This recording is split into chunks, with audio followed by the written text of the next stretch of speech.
What's up, everyone? Welcome to this day in Philly sports history for May 25th, 2025. I'm your host, Jim Montgomery.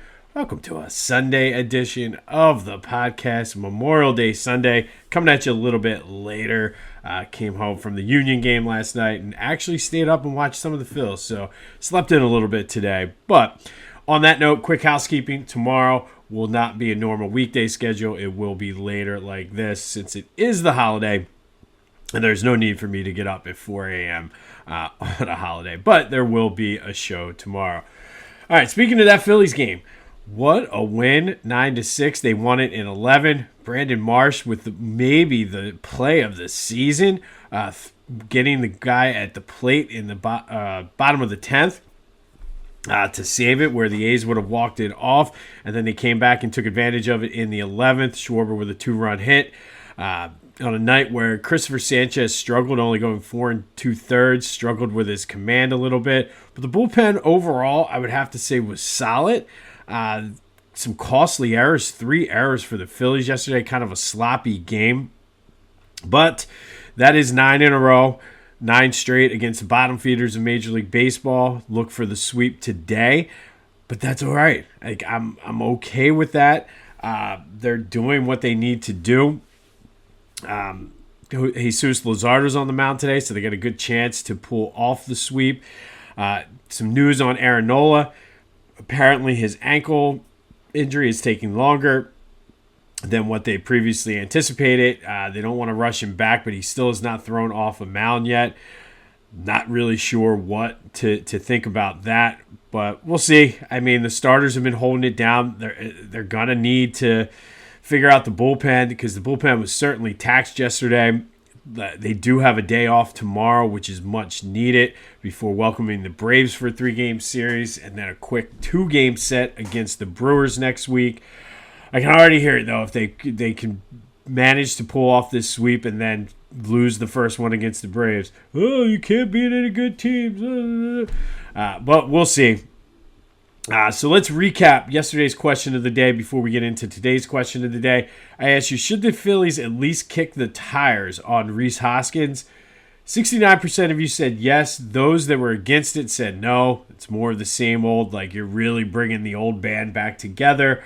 Some folks said maybe later in the season, but not right now. There's not a need to do it. Again, I'm not saying right now. I'm talking later in the season, but I don't think you can not at least do your due diligence there. So thank you as always for participating in the question of the day. Today's question: Phillies have won 9 in a row against the Pirates, Rockies, and A's. What do we make of that? Is it the wake me up when they play some good teams, or is this an example of the Phillies being a good team, doing what they should be doing against the teams that they're doing it against? I think it's more the latter.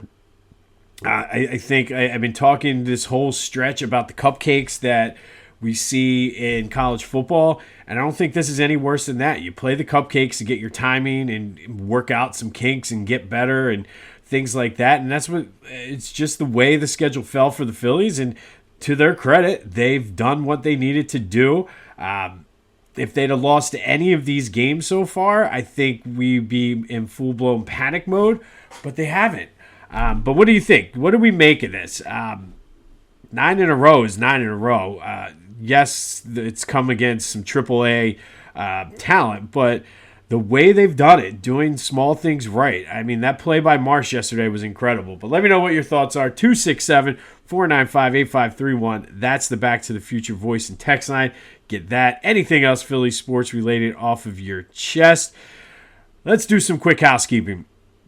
First, Discord channel is live. First link in the description takes you for the invitation. Come on over and let's have some fun in the Discord channel. Lots of good conversations already happening. So go. It is live. So come on over and hang out. Be sure to follow me on social media, Jimbo_Mont on Twitter and TikTok. On Instagram, @PhilliesJimbo. Subscribe to the YouTube channel, Jimbo_Mont, and continue to spread the word as we grow this thing. Check out our friends over at lotwin.com. Get your custom-made 3D hype chains. Lots of hype chains at the Subaru Park at the Union game yesterday. They got you covered. Use the promo code CCCPOD to take 10% off your order. That's lotwin.com. Promo code CCCPOD for your 3D custom hype chains. And then just a quick programming note. The summertime tournament will kick off on June 3rd. We're going to look at the greatest individual seasons in Philly sports history.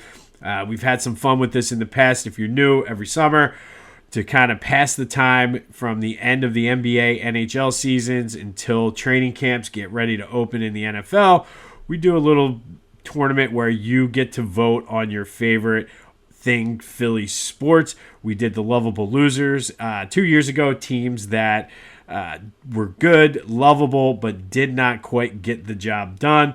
And then last year we did the Ultimate Philly Sports Nickname with Dr. J taking home, which that was a full-blown 64-team tournament. This one's just going to be a 48-team tournament this year. But we always have some fun with that, so stay tuned for that, kicking off June 3rd, and then leading up to it, I'll do some explanations, the selection committee's thought process, as well as unveiling the brackets. All right, I mentioned the Union. What a game. And I will say, I mean, Subaru Park and the Union, they have a great atmosphere, especially when the team is good. They do it right. It's very kid-friendly. Cooper DeJean came out and beat the drum for them, which was pretty cool to see. Crowd went nuts for Coop. But it was the Union and the Inter Miami tying 3-3. And the Union led 3-1 late in the second half, thanks to 2 Ty Barabo goals, as well as one by Quinn Sullivan. But then Messi remembered who he was after kind of being quiet for most of the game, and had a goal and assist, a goal in the 87th minute, and then assisted on the extra time goal with literally like a minute left in the game. But the Union do get a point. They are set alone atop of the Eastern Conference standings. But it was a hell of a game. It was great. It was fun to be there with my kids. My daughter, who's such a huge Messi fan, was ecstatic that he scored the goal. We picked a same-game parlay together, which, due to him assisting on that last goal, we did not win. I took the Union on the money line in regulation, a Ty Barabo goal, and a Messi goal. And once the Messi goal happened, I thought we were winning. And then we weren't. But fun time down at Subaru Park. Union get the 1 point to move ahead of Cincinnati in the Eastern Conference standings. A game that really, though, they should have won. But man, if you haven't been down there yet, the atmosphere is electric. It's a lot of fun. Good tailgating atmosphere. Lots of fun inside the stadium. So I highly recommend it. But the Union and Inter Miami tied 3-3 last night at Subaru Park. Be sure to check out my friends at the Clashing Conferences Network, or Clashing Conferences Podcast. Go to clashingconferences.com to see how you can join the Sports Fan Network, what they have to offer, how you can get your voice heard. If you're in need of media services, Steven and the crew over there can certainly help you out with that. Great people. It's been a blast since joining the network. Check out their podcast wherever you get your podcasts, as well as on YouTube. Always a fun show, always a fun time. So go to clashingconferences.com, check out what they have to offer and how you can get involved. You will not be disappointed. And it is Memorial Day. Time to do some shopping at Philly Goat. If you haven't gotten your slides or your hats or your tees for the summertime, now is the time to do it. They have you covered. It's still not too early to start shopping for Dad and Father's Day. Go to Philly Goat. Check out what's on their site.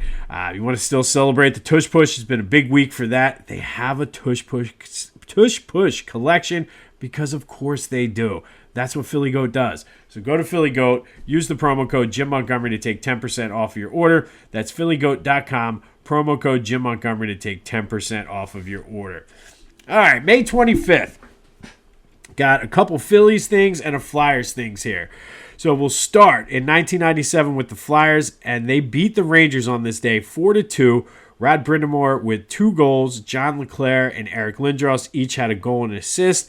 Ron Hextall saved 17 of the 19 shots he faced as the Flyers clinched their first first Stanley Cup Finals berth in 10 years down at the Coors State Center, beating the Rangers, setting up that epic, or what we at least thought was going to be epic matchup with the Red Wings, but it was the Red Wings taking care of business. But on this day, Flyers Nation was happy as they beat the Rangers to go to the Stanley Cup 4-2 behind Rod Brindamore's 2 goals, and then John LeClair and Eric Lindros each adding a goal and an assist.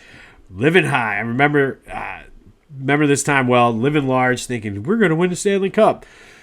And then they put the Flyers jersey on William Penn, and we all know what happened after that. All right, turning to the Phillies, you got a couple different ones here. Starting first, in 1951, the Phillies lose to the Giants 8-5 at Shibe Park. Granny Hamner and Mike Goliat each homered for the Phillies. But the story of the day was hitting third for the Giants that day was some rookie named Willie Mays making his major league debut. Willie went 0 for 5 in his debut, but did hit the ball pretty well.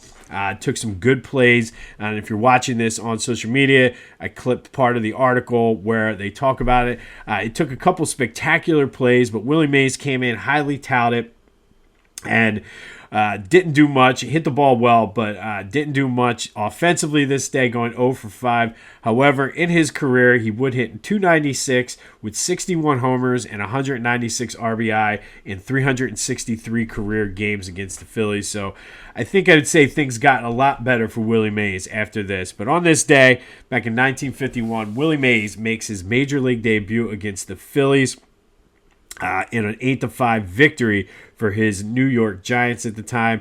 And a little side bonus in there, Phillies' own Eddie Stanky went 3 for 4 with a double and led off for the Giants on this day. Eddie Stanky, you might remember that name because he was one of the inductees into last year's induction class for the Philadelphia Sports Hall of Fame. But it was Willie Mays' debut on this day in 1951. Eddie Stanky, Phillies' own, went 3 for 4 with a double. And then fast forward all the way to 2011, Phillies beat the Reds 5-4 in 19 innings. Wilson Valdez started the game at second base for the Phils, but ended up pitching the top of the 19th. He threw to 4 batters, got 3 fly balls, hit Scott Rowland with a pitch to get the victory as the Phils won it in the bottom of the 19th. Wilson became the first position player to pick up a win since Babe Ruth in let me rephrase that. He became the first position player to start the game in the field and end up with the win since Babe Ruth did it in 1921. So he started in the field, got the win. Nobody had ever done that since Babe Ruth in 1921. But on this day, Phils beat the Reds 5-4 in 19 innings. Wilson Valdez got the win, becoming the first position player to pick up a win after starting in the field since the legendary Babe Ruth. But that does lead to today's trivia question. But before we get into that, yesterday's trivia answer, I said, who was the Phillies' opponent in their first ever night game on June 1st, 1939? The answer to that was the Pittsburgh Pirates. The Pirates beat the Phillies that day 5-2 in the first ever night game for the Phillies at Shibe Park. So today's trivia question, how many position players have gotten wins, been credited with a win since 1961? That's sort of like when things started to shift somewhat, which is why I'm going there. I believe it's that might be when the DH came into play. But how many position players, including Wilson Valdez, have gotten credit for a win in their team games since 1961? That is today's trivia question. It is Memorial Day weekend. We're going to continue now with our Philly Sports Summertime Playlist Song of the Day. And today's song, we're going back to the Phillies, and that is Heavy Metal by Sammy Hagar. It's off his Standing Hampton album after he left Villanova, after he left Van Halen. And this was Jason Worth's walk-up song during the later part of his career in the Philly. Was always a fan favorite, one of my favorite opening riffs, the but great song, good to get your summertime party started. Heavy Metal by Sammy Hagar is today's Philly Sports Summer Playlist Song of the Day. And of course, as a bonus, we're going to stick with the Van Halen family, and we're going to go with Top of the World by Van Halen. Sammy was back in the band when this song came out, and this is what the Eagles always seem to play after they clinch an NFC championship and a berth in the Super Bowl. Standing on top. So a good bonus song, a little bit of a Van Halen feel today with Heavy Metal by Sammy Hagar and Standing on Top of the World by Van Halen. Those are your summertime playlist songs of the day. On this day in 2011, Phillies beat the Reds 5-4 in 19 innings. Wilson Valdez started the game at second base, ended up pitching, got credited with the win. First time a position player started the game in the field, ended up pitching, and got the win since 1921 when Babe Ruth did it. The trivia question, how many position players since 1961 have gotten a win in a Major League Baseball game? In 1951, Willie Mays made his Major League debut against the Phillies, going 0 for 5 in the Giants' 8-5 win at Shibe Park. And then in 1997, Flyers clinch a spot in the Stanley Cup for the first time in 10 years, beating the Rangers 4-2. Rod Brind'Amour led the way with 2 goals. We'll have more on the Phillies as they look to sweep the A's today. I've been telling you all weekend, but please be safe out there. Don't do anything stupid. Be smart. Don't make any dumb decisions. Don't blow off your hand. Don't go drinking and driving, things like that. Just be safe. It's easy to get caught up in it, but just don't do anything dumb. This has been This Day in Philly Sports History for May 25th, 2025. My name is Jim Montgomery. Go have yourselves a Sunday, and until next time, I'll see you when I see you.